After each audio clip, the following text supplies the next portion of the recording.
1900.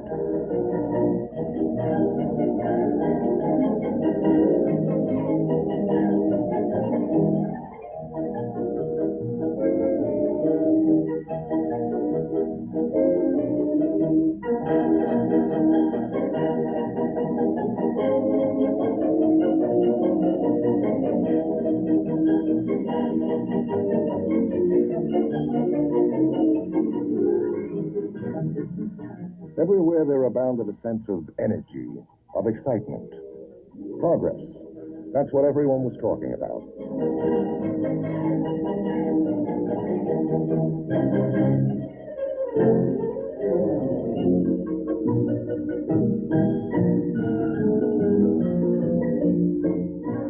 It was a time of innovation in technology and science, of upheaval, both socially and politically.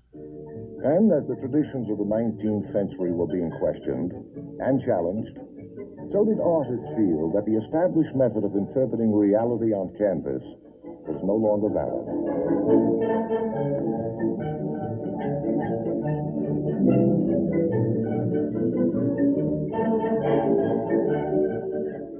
Needed was a new art to echo the new ideas.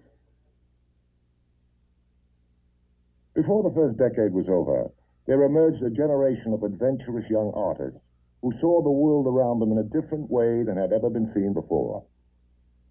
Through their vision, a new pictorial language was created that was to revolutionize the visual arts of modern times.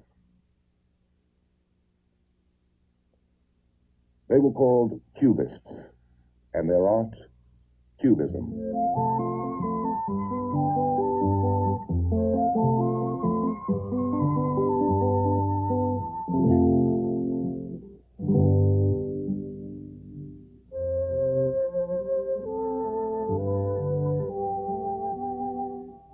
I paint objects as I think them, not as I see them. Pablo Picasso. The year 1907. The painting which was to begin the Cubist movement, Les Demoiselles d'Avignon. Never before had there been a painting such as this. With Picasso's picture of a Barcelona brothel scene, a new chapter in the history of art began. It was a total departure from the artistic tradition which had preceded it since the time of the Renaissance. In Demoiselles, Picasso had thrown out all the rules. He discarded scientific perspective.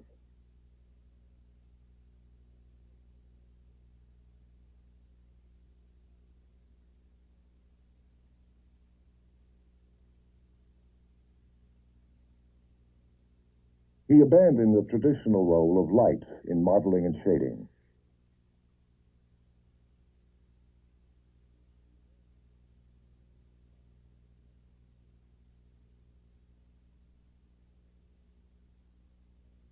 He turned his back on the accepted techniques for portraying the human figure.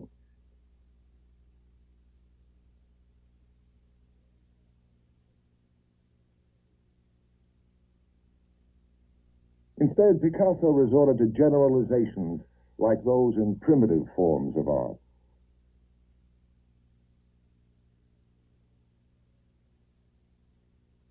His goal was to create an art of realism, concerned with interpreting the external world in a detached, conceptual way. In his native Spain, Picasso had been considered a prodigy. When the young Spaniard finally moved to Paris in 1904, he was well acquainted with the aesthetic ideas of the avant-garde. In my opinion, to search means nothing in painting. To find is the thing. From the beginning, Picasso had experimented in the manner of some of his contemporaries, and his style had constantly changed.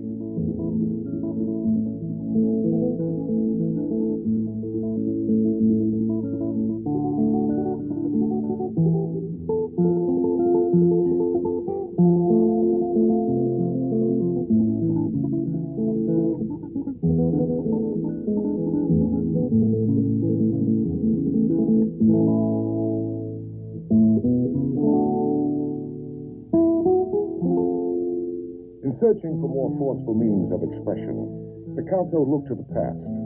He found encouragement in the ancient art of Iberia.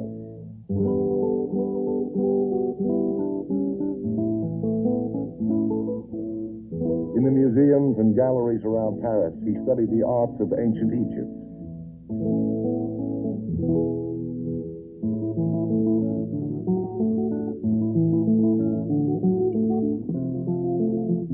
He became intrigued with the sculpture of Africa, which he saw in the studios of his artist friends.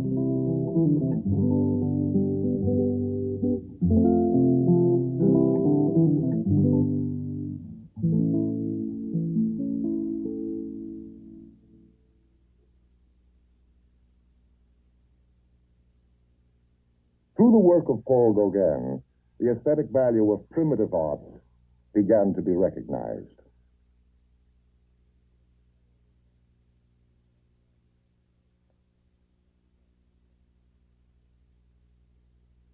From the work of Henri Rousseau, Picasso learned that academic conventions could be disregarded and objects studied for themselves alone.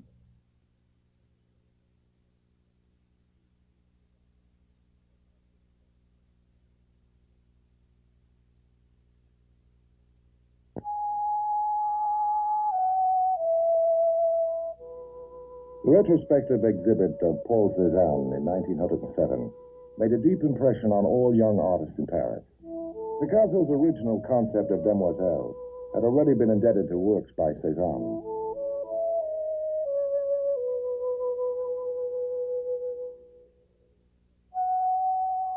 Cézanne wanted to make space, form, and volume felt on a flat surface without tricks of illusionism.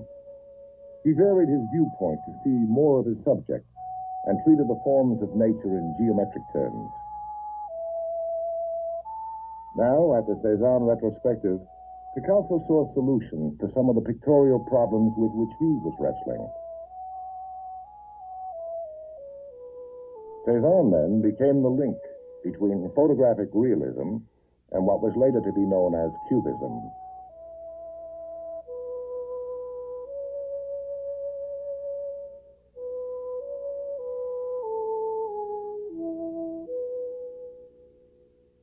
In the fall of 1907, a young French painter named Georges Braque was brought to Picasso's studio by the poet Guillaume Apollinaire. This meeting was to initiate one of the most extraordinary collaborations in the history of art. Braque went at the end of 1907, late fall of 1907, to Picasso's studio where Picasso showed him the Demoiselle. Braque's reaction was immediate. He said it's exactly as though you've made us swallow a lighted fuse and then drink gasoline on top. That was the revolutionary effect that picture had on Braque. And he went back to his own studio, and within 6 months, as a result from seeing this picture, he produced his own nude in which some of the same stylistic innovations appear.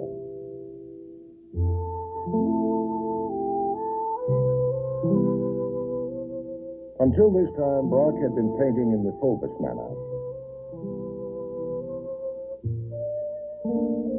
But after his meeting with Picasso, Braque began to explore all the possibilities of the new art.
Cubism as a term originated around 1908, to be precise in the autumn of 1908, when Braque exhibited a group of paintings at the little gallery of Daniel Henri Convaler behind the Madeleine in Paris, and the critic Louis Vaucel, reviewing the show, mentioned the word cubes and the word stuck.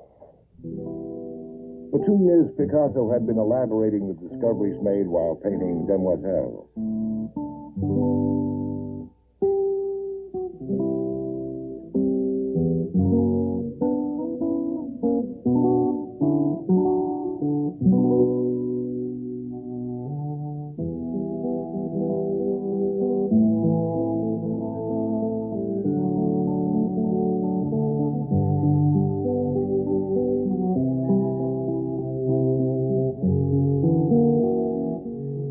By 1908, he was working with faceting, exposing the different planes of an object simultaneously. At the same time, like Braque, he had cut down his range of color. For themselves, color was an interference. This they could see in the painting of everybody who preceded them for 30 or 40 years. Objects had lost their reality in a bath of color. Therefore, they dropped color just as they dropped natural light. They were investigating form, shape, texture.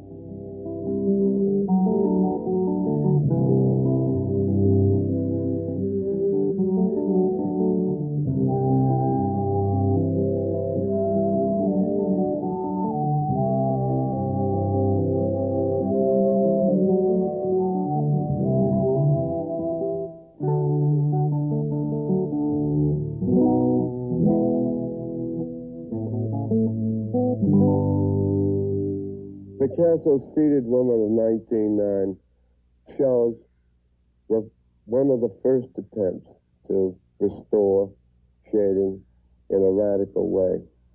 The figure is cut up into large facet planes, and they're shaded in order to turn them into and out of depth.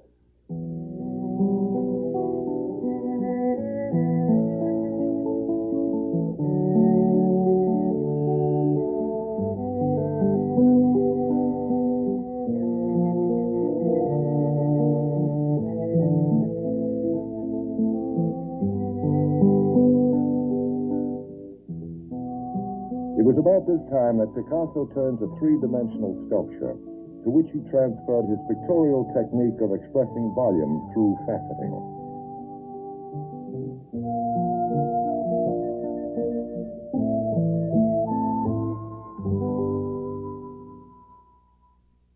When Picasso and Braque looked at each other's work in the fall of 1909, both artists realized that they had arrived at a similar conception and were going in the same direction. They then joined forces to perfect and elaborate the language of Cubism. By 1911, the work of Picasso and Braque had become increasingly complex. Figures and objects in Picasso's work were broken down into a series of planes and facets, which fused with their surroundings.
Stated Braque? When the fragmentation of objects appeared in my painting around 1910, It was as a technique for getting close to the object.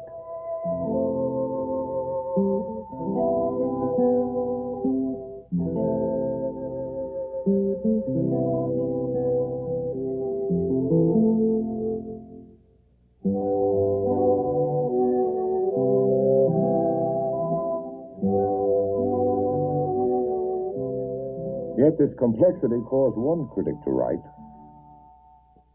In short, Picasso and a few followers have reached a degree of abstraction in the suppression of the real that their paintings represent the same degree of emotion as a difficult geometrical proposition. The work of Braque and Picasso during the period of, let us say, 1908 or perhaps 1909, and particularly 1910, is very, very close.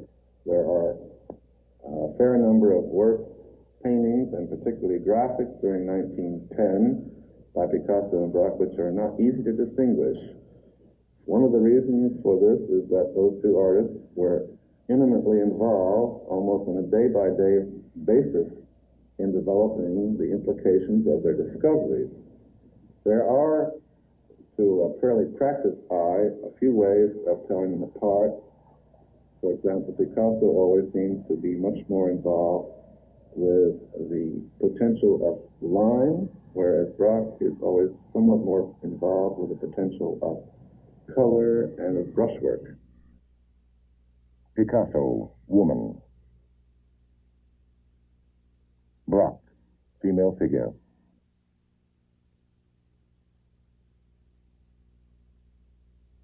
Picasso, still life of clarinet.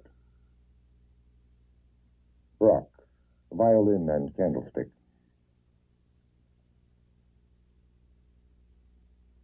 Picasso, La Pointe de la Cité. Braque, still life with dice and pipe. The early discoveries of Picasso and Braque in their cubist adventure had been at a dazzling pace. But after the new concepts of form and space were clearly defined, cubist methods reached a point of balance.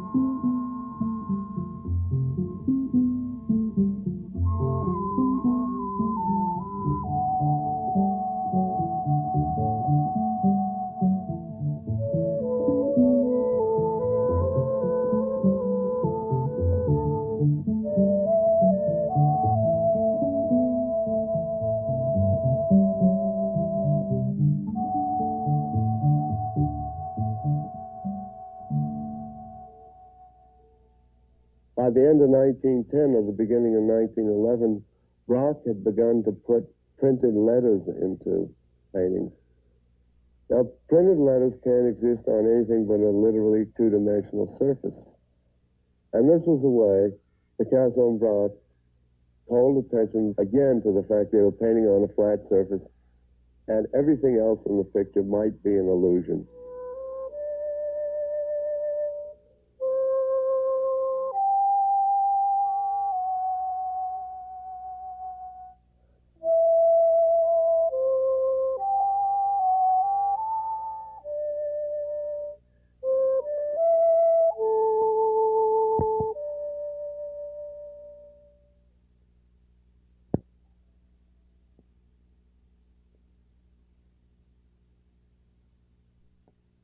In 1910, a critic reviewing the paintings at the Salon d'Automne grouped together the works of three painters: Blaise,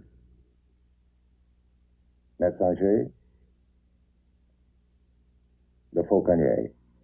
Blaise was later to write, It was at this moment, October 1910, that we discovered each other seriously, and that we realized what we had in common.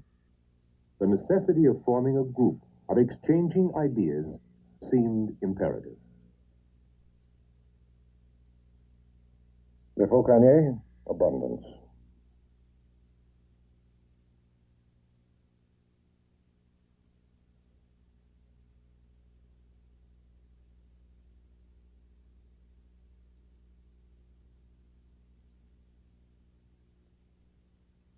L'étranger, landscape.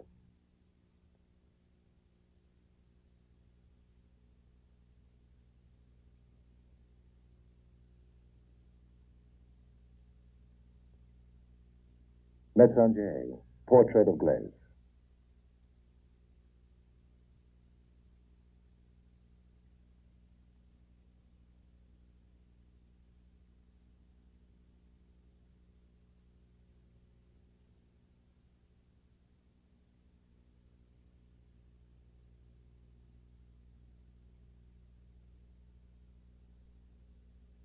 Glaze, the football players.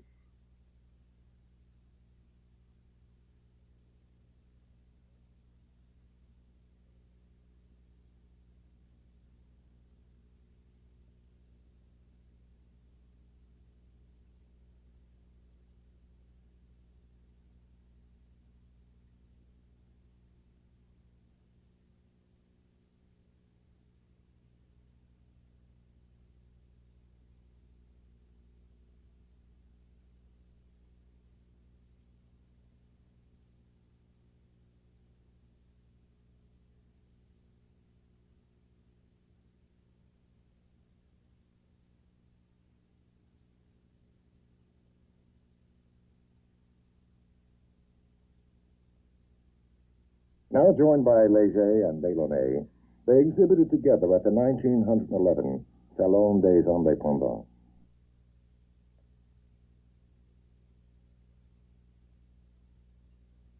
Léger, the smokers.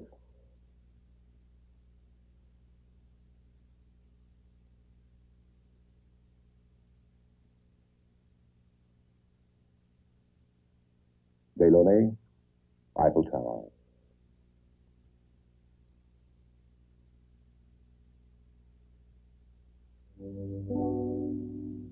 Cubism continued to expand, and within 3 years had gathered such momentum that most contemporary artists of the time were affected by it.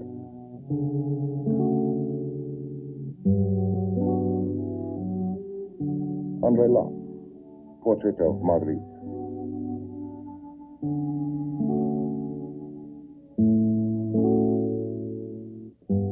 Francis Picabia, Procession in Seville.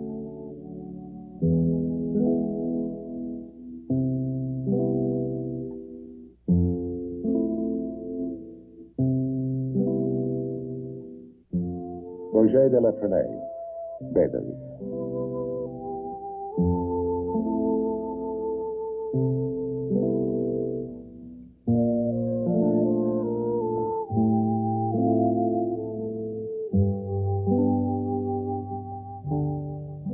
Marcel Duchamp, New Descending Staircase.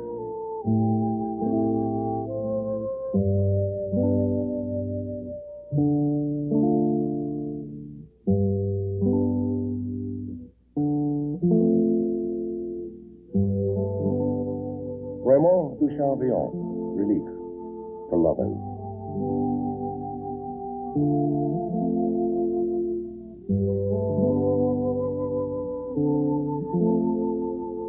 Marc Chagall, Adam and Eve.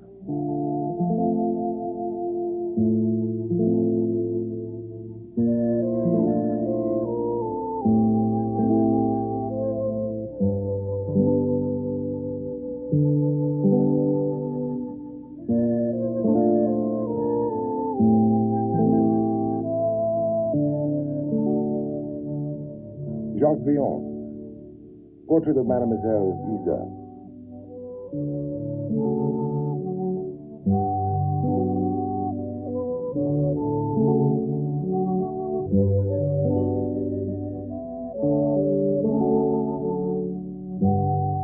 Jacques Villon, Little Girl at Piano.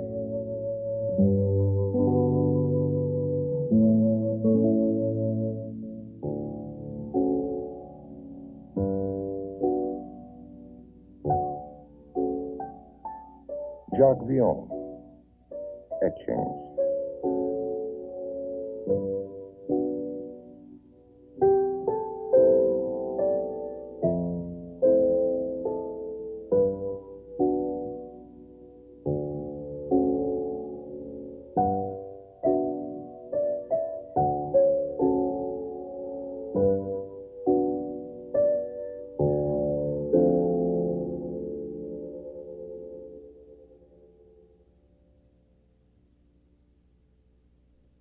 these painters owed something to what I would call true cubism, that's to say the cubism that was created by Braque and Picasso. Of course, their styles were considerably influenced and their ideas related to the ideas of Braque and Picasso.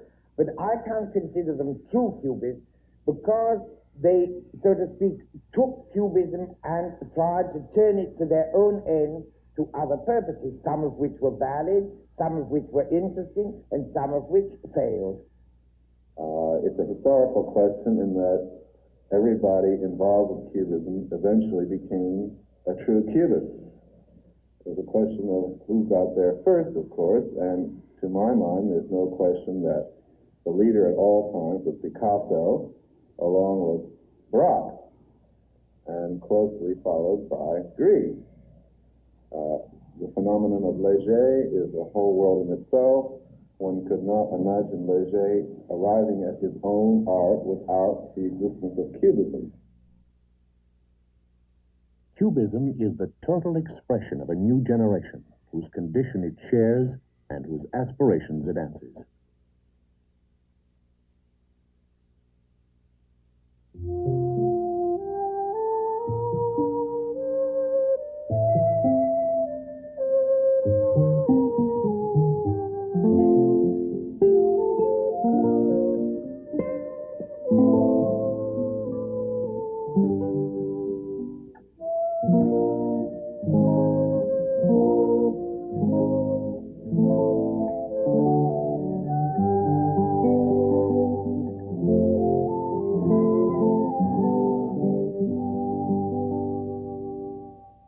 There's no question but that Léger was influenced by Picasso and Braque, but he went about developing Cubism in his own way, and what seems a more simplified way, cutting things up into cones, cylinders, and flat rectangles. And he also shaded these forms with primary colors, blue, green, red, using white for the highlights.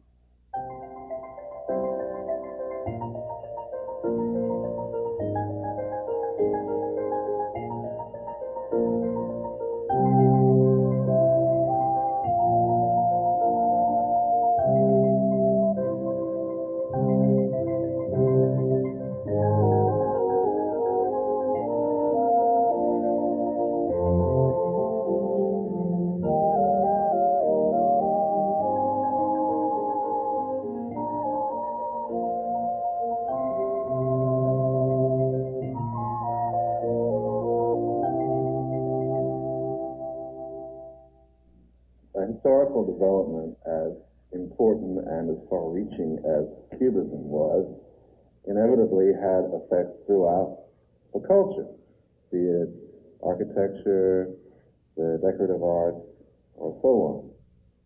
In music, Schoenberg pioneered the 12-tone system, which abandoned tonality as perspective had been abandoned in art.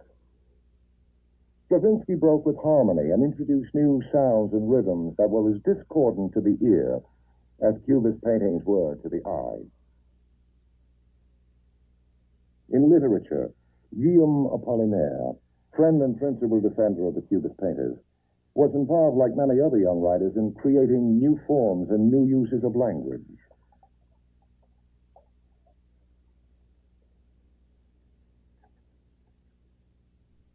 For the Cocteau Ballet Parade in 1917, Picasso designed Cubist sets and costumes, which, along with Satie's music, were greeted with catcalls and hisses. Interior design was touched upon when the exhibit at the 1912 Salon d'Automne featured a Cubist house planned by Duchamp Villon. There was Cubist furniture.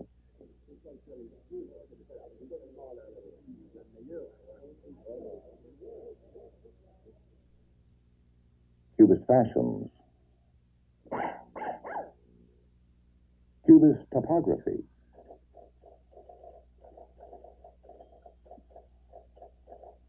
Cubism even invaded the kitchen, when Apollinaire, writing in a popular satirical magazine of the time, suggested a Cubist cuisine to offend the palate, as Cubist painters were outraging conservative critics. The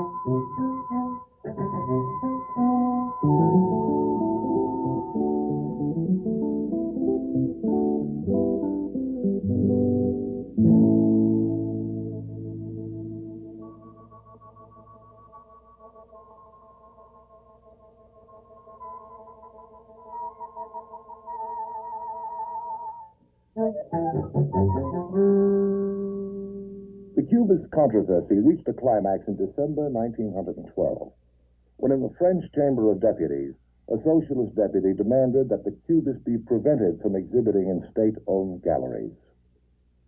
It is absolutely inadmissible that our national palaces should be used for manifestations of such an obviously anti-artistic and anti-national kind. The attack was answered by a leading member of the party. When a painting seems bad to one has an incontestable right, that of not looking at it and going on to see others. But one doesn't call in the police. By this time, everyone had ideas of his own on how cubism should be developed. Artists like Blaise and Metzinger, writers such as Apollinaire, André Samon, Max Jacob, and Reverdy published books and articles to clarify the situation and explain the new aesthetic. Meanwhile, the French cubists began exhibiting outside of Paris, and it was not long before artists of other countries became excited by the new art. Cubism continued spreading its artistic gospel far beyond its original boundaries, and foreign painters came to Paris to join the international avant-garde. At that time, Paris was the cultural center of the world, and it attracted artists of every nationality. That was how the School of Paris came into being. It was a moment of international cooperation, and their strength lay really in the experiences that they shared in their artistic conceptions in Paris at that date. In Milan, the Italian futurists, Umberto Boccioni,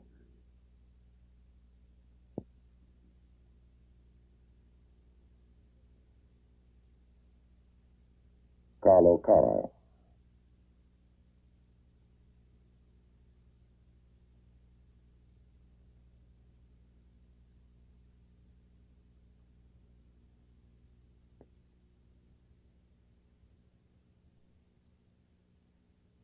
in Munich, the Blue Rider Group, Paul Klee,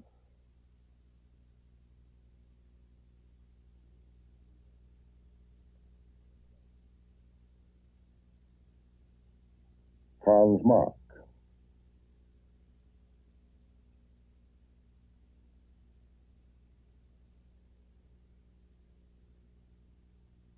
Lionel Flanagan,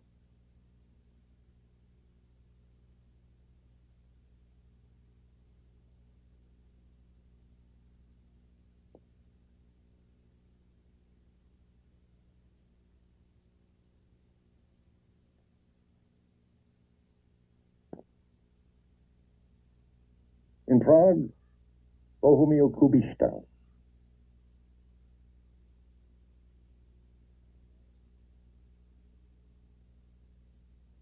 in Moscow, Kazimir Malevich,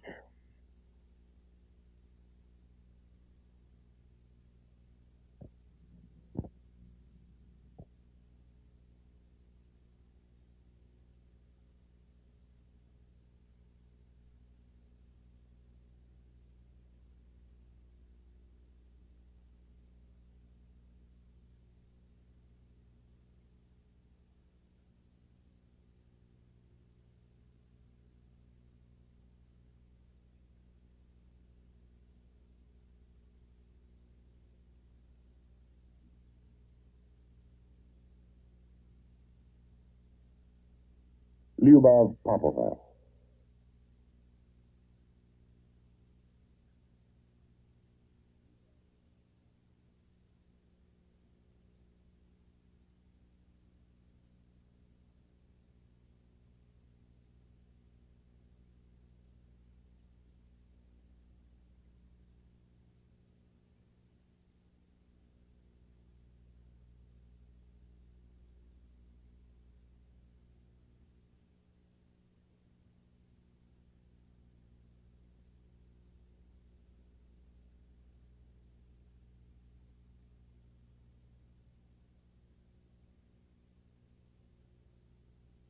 In Holland, Piet Mondrian.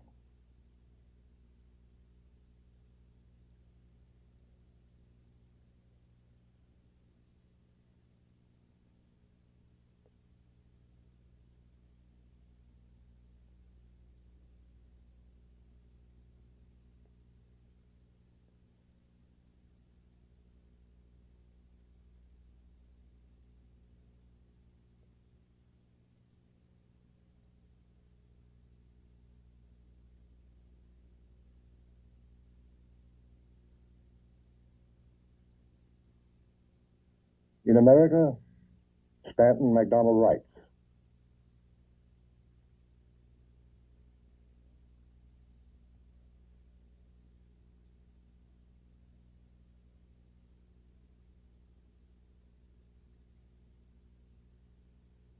Max Weber.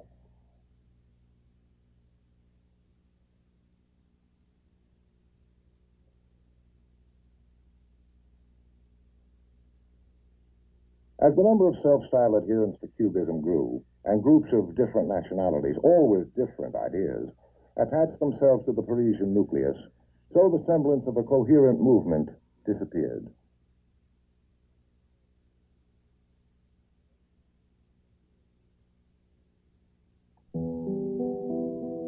My aim is to create new objects which cannot be compared with any object in actuality. In 1912, Picasso and Braque were joined by Juan Gris, who made his sensational debut at the Salon des Indépendants with his portrait of Picasso.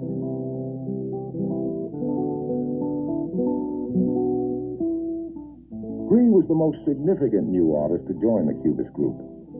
Within an amazingly short time, he developed into a highly accomplished and original Cubist painter. While his allegiance to both Braque and Picasso was deep, and their influence in his thinking, at any rate, was very considerable, his painting has its own character. It's a very Spanish character. It's a much more marked Spanish character than you get at that time in the painting of either of Picasso. But Gris developed his own idiom. It's a more reasoned idiom. It's a less sensuous idiom than either Picasso or Braque used at the time. But he developed his own way. It never resembled the painting of Braque or Picasso. It stands out as an individual contribution, but it is true Cubism in the true line of Cubist development.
It was in September of 1912, while Picasso and Braque were spending the summer in Sorgue, that the first papier-collé, pasted paper, came into being.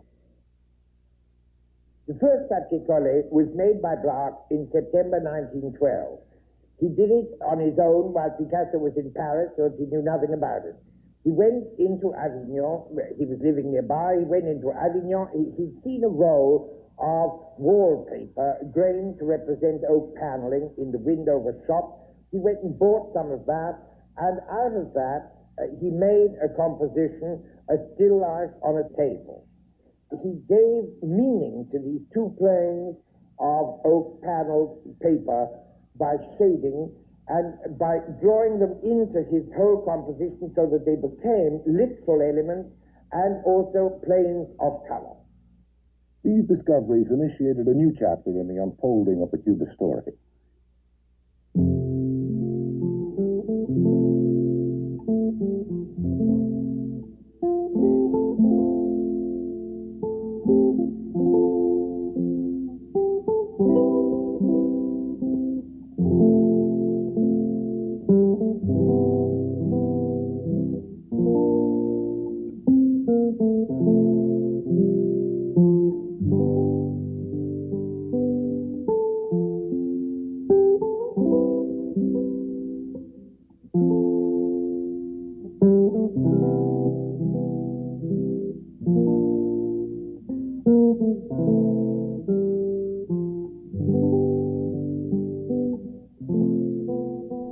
Picasso, too, was inspired to work with the same methods of papier-collé.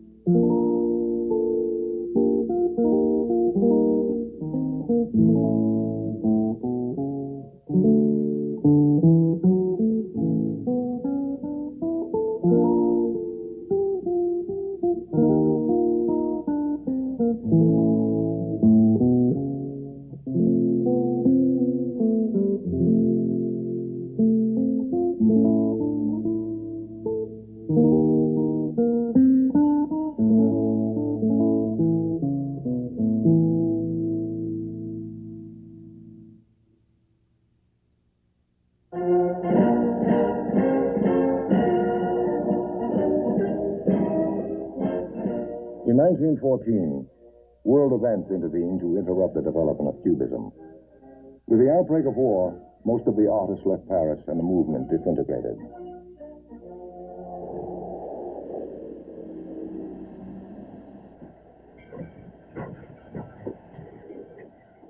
Braque was recalled to his regiment, and his 5-year collaboration with Picasso was abruptly ended. The outbreak of World War I in August of 1914 inevitably had a tremendous effect on the development of Cubism, because, of course, all the French artists went to war, including Braque, who was at the front from time to time with Leger until they were both wounded. Picasso and Gris, being Spaniards, as well as other foreigners, stayed in Paris. There was a large Eastern European contingent of artists involved with Cubism, such as Lipschitz, Brancusi from Romania, Chaki from Hungary, and many others, notably Archipenko, who were in Paris and who developed particularly the sculptural aspect of Cubism. Picasso and Gris being the two most major figures of the movement who did remain in Paris, were primarily responsible for the further development of the style into its later, most synthesized stage. Picasso.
The sculptors Jacques Lipschitz and Henri Laurent were giving the style a new interpretation.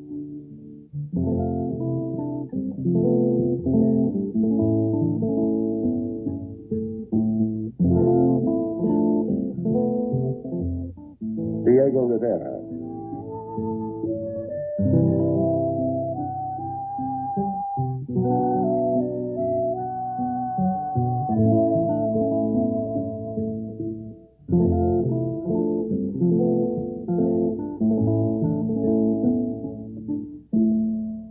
Gino Severini.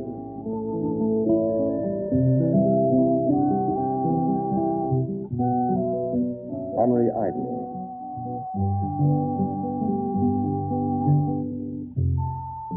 Braque, who had been wounded, returned to Paris in 1917 to continue his work. He then evolved a much freer style, which he was to develop over the next 10 years.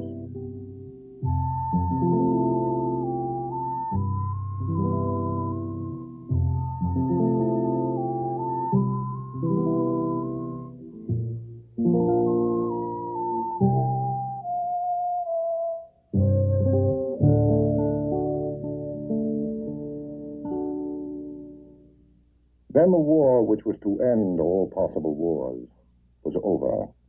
The men returned home.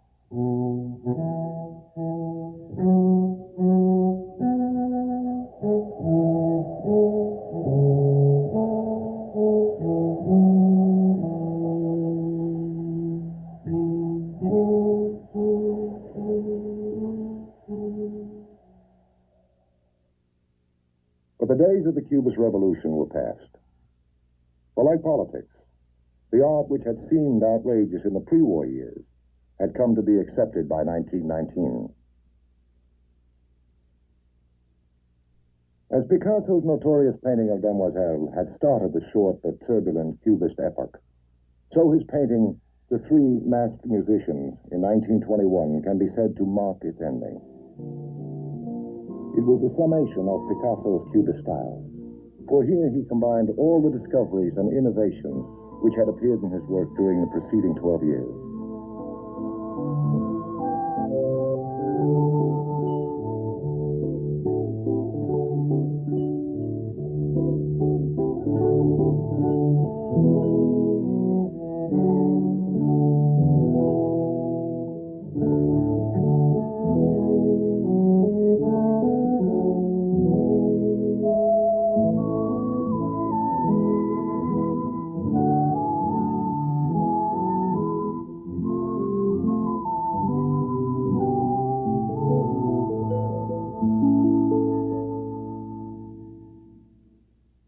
Even though the formative forces of Cubism had exhausted themselves by 1921, their creative influence is still alive today, in painting and sculpture, in architecture, in applied and commercial arts.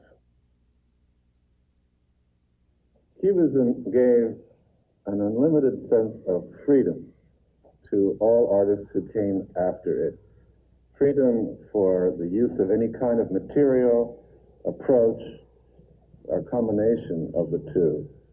I happen to feel that all subsequent sophisticated abstract art is founded on Cubist canons of style. The ultimate significance of Cubism is that it closed the door on the Renaissance tradition, which had lasted for 500 years, and opened the door by its new conception of form, its new conception of representing reality, its new technical methods, its new appreciation of various forms of pictorial reality, to every experiment that has gone on in modern art since the beginning of the 20th century. Cubism was an art which, above all, had as its purpose form. And once that form is created, then it exists and carries on its own life.